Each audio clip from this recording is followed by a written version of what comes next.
Olá, aqui é o tio do papelão, trazendo mais um vídeo de contos de terror. Não esqueça de deixar o like e se inscrever no canal.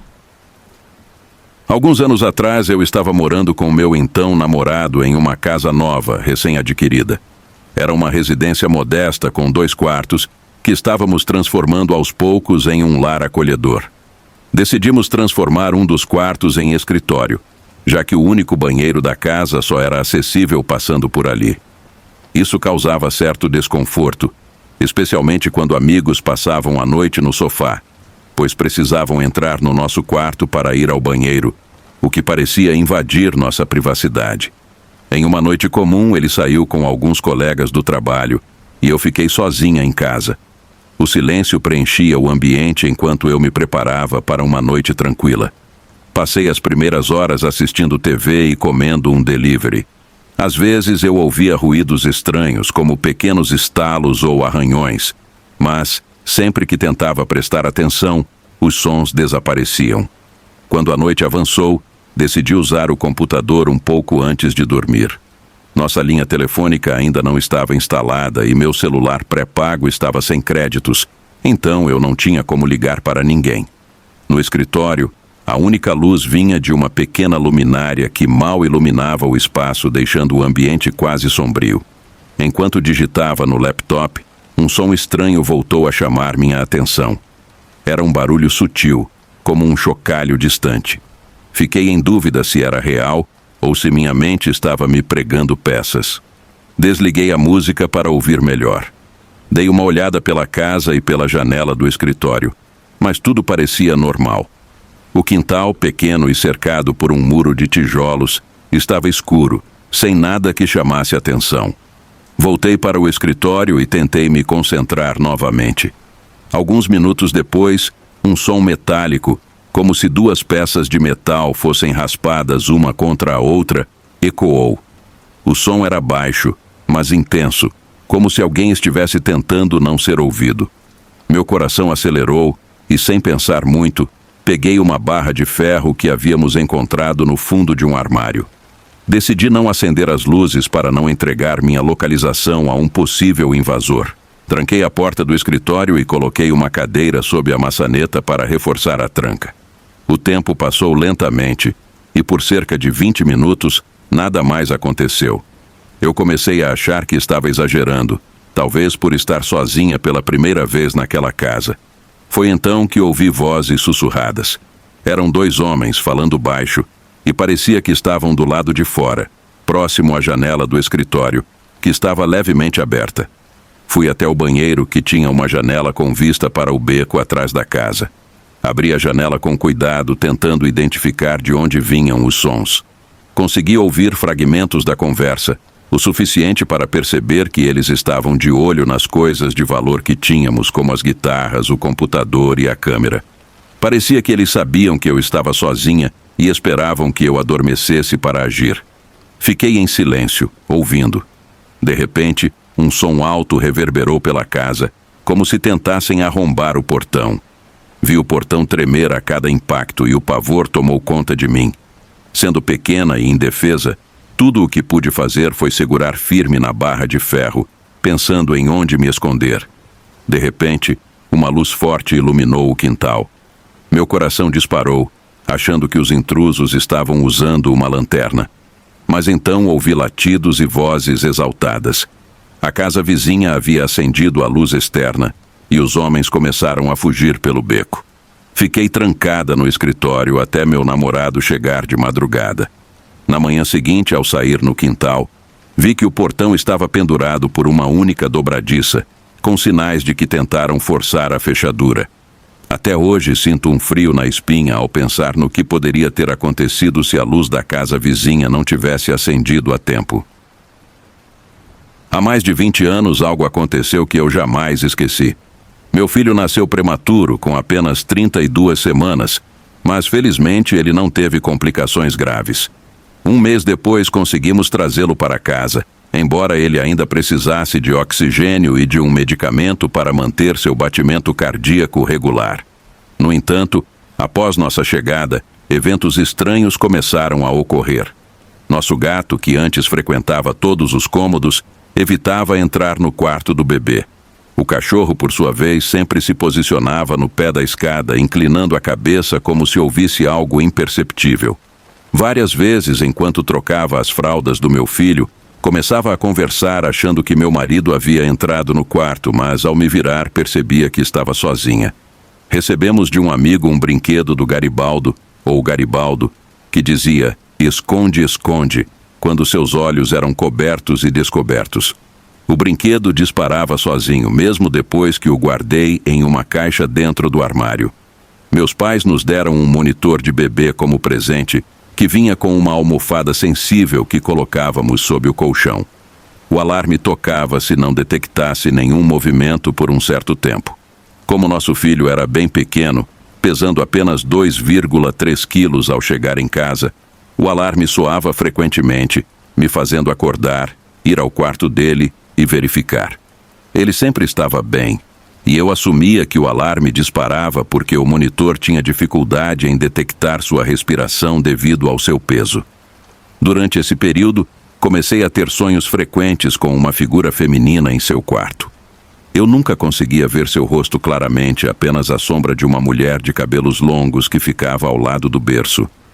Numa noite eu estava dormindo e despertei subitamente ao sentir alguém me sacudindo de forma brusca na lateral da cama, próxima à porta. Confusa, virei-me para perguntar ao meu marido por que ele havia me acordado, mas percebi que ele estava dormindo profundamente e do lado oposto da cama. Levantei-me rapidamente e corri para o quarto do meu filho. Acendi a luz, algo que nunca fazia, e ouvi um suspiro vindo do berço. Às vezes os bebês param de respirar de repente, e basta um susto para que voltem a respirar. Acredito de verdade que meu filho tinha parado de respirar, e que acender a luz o fez recuperar o fôlego. Os sonhos, o comportamento estranho dos animais e o brinquedo disparando sozinho continuaram até o dia em que meu filho não precisou mais de oxigênio e da cafeína. Depois disso, tudo voltou ao normal. O gato passou a frequentar o quarto, o cachorro não ficava mais intrigado ao pé da escada, e o brinquedo do Garibaldo nunca mais disparou por conta própria. Eu realmente acredito que uma presença acompanhou meu filho até nossa casa, como se quisesse protegê-lo. Nos sonhos, eu sentia que era uma mulher jovem, talvez com cerca de 20 anos e de origem indígena, o que fazia sentido, considerando que sou canadense. Sempre serei grata a essa presença por cuidar do meu filho e por me acordar naquela noite crucial, permitindo que eu o ajudasse a respirar novamente. Não percebi a gravidade da situação até envelhecer. Uma tarde, minha mãe deixou meu irmão e eu sozinhos em casa. Ele tinha cerca de 12 ou 13 anos, enquanto eu tinha apenas 9. Estava assistindo enquanto ele jogava Xbox na sala, usando fones de ouvido e conversando com amigos quando ouvi uma batida na porta da garagem. Corri para atender sem pensar duas vezes. Era um homem adulto que eu nunca havia visto antes. Entre nós, havia apenas a porta de tela, que não estava trancada. Ele perguntou se nossos pais estavam em casa. Imediatamente um medo tomou conta de mim. Era estranho ele estar batendo na porta da garagem, pois pessoas desconhecidas normalmente vão à porta da frente. Além disso, nossa garagem estava vazia. Só tínhamos um carro e minha mãe o havia levado. O homem parecia saber que meus pais não estavam em casa. Apesar de não entender o motivo, fiquei apavorada. Meu irmão veio à minha mente. Eu nunca tive uma figura paterna, mas ele sempre foi quem me fez sentir segura, a pessoa mais forte do mundo, capaz de me proteger de qualquer coisa. Com os olhos arregalados, consegui gaguejar que não, mas meu irmão mais velho estava lá. Nesse momento, como por um milagre, um braço se estendeu por cima de mim e meu irmão apareceu, segurando a porta e empurrando para trás, fazendo o homem recuar. Ele saiu para a garagem e fechou a porta atrás de si. O homem então disse ao meu irmão que estava interessado em comprar um balanço antigo que tínhamos no jardim da frente. Meu irmão respondeu que não estava interessado em vendê-lo e voltou para dentro sem me dizer nada. Colocou os fones de ouvido novamente e continuou jogando. A memória quase se apagou, mas conforme fui crescendo, percebi que foi uma das experiências mais assustadoras da minha vida. O medo não veio do que realmente aconteceu. mas do que poderia ter acontecido. É perturbador pensar em como éramos inconscientes na época. Gosto de imaginar que o homem poderia ter planejado me trancar em um quarto ou até mesmo roubar a casa. Esse incidente estranho aconteceu no ano passado, quando meu amigo e eu estávamos começando a trabalhar em nosso projeto de filme e buscando locais para filmar. Dirigimos até uma ponte giratória, a cerca de 1 hora da nossa cidade natal. Era uma ponte antiga, típica, não muito estável, com cerca de 120 metros de comprimento e 18 metros acima da água. Essa ponte era apenas para pedestres, sendo proibido correr ou andar de bicicleta, ao lado de outra ponte destinada a carros. Tiramos algumas fotos da ponte antes de caminharmos para o outro lado, onde havia trilhos de trem e um bairro no meio da ponte. Foi então que ouvimos gritos vindos da ponte dos carros. Olhamos e vimos uma mulher parada lá, balançando os braços como se tentasse chamar nossa atenção. Ela gritou um nome, mas nenhum deles era o nosso. Então dissemos que não éramos aquelas pessoas, pensando que a situação terminaria por ali. No entanto, a mulher não se moveu ou respondeu. Ela apenas continuou a nos encarar, parecendo cada vez mais ansiosa. Tentamos ignorá-la, mas então ela começou a correr a toda velocidade pela ponte na mesma direção em que estávamos indo.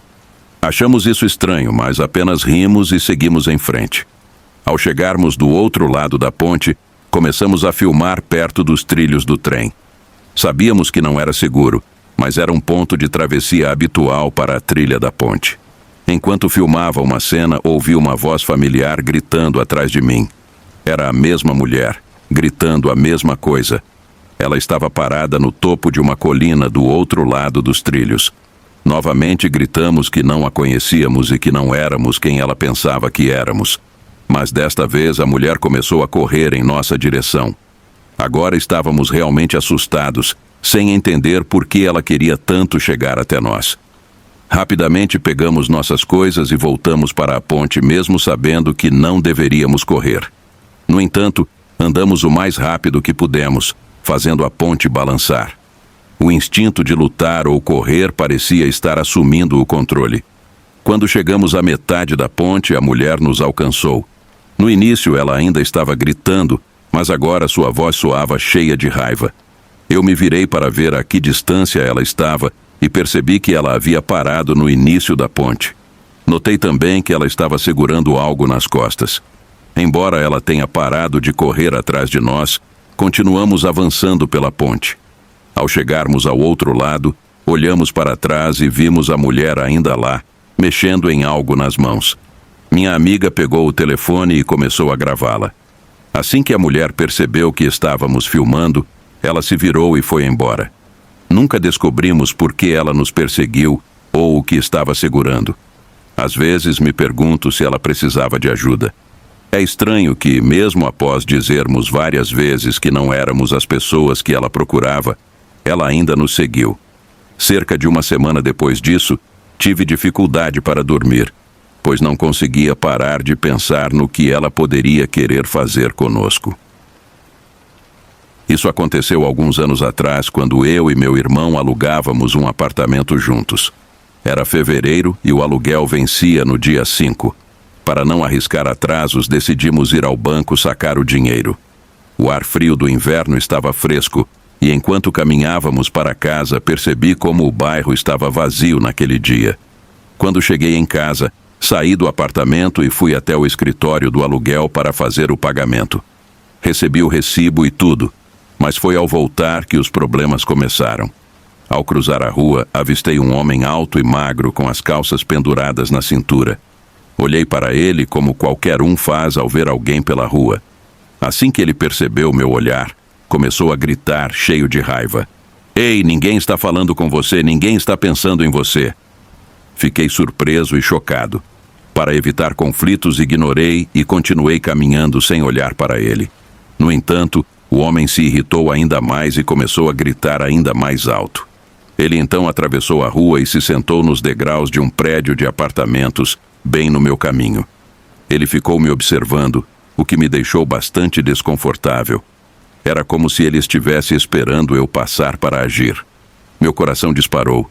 Não sabia o que ele poderia fazer. Me atacar ou me seguir até o apartamento.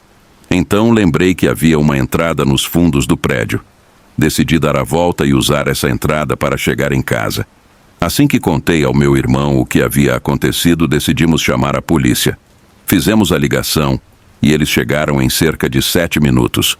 Enquanto esperávamos, olhei pela janela do meu apartamento no último andar e vi o homem andando pela área com um olhar desconfiado, como se estivesse verificando se alguém o observava.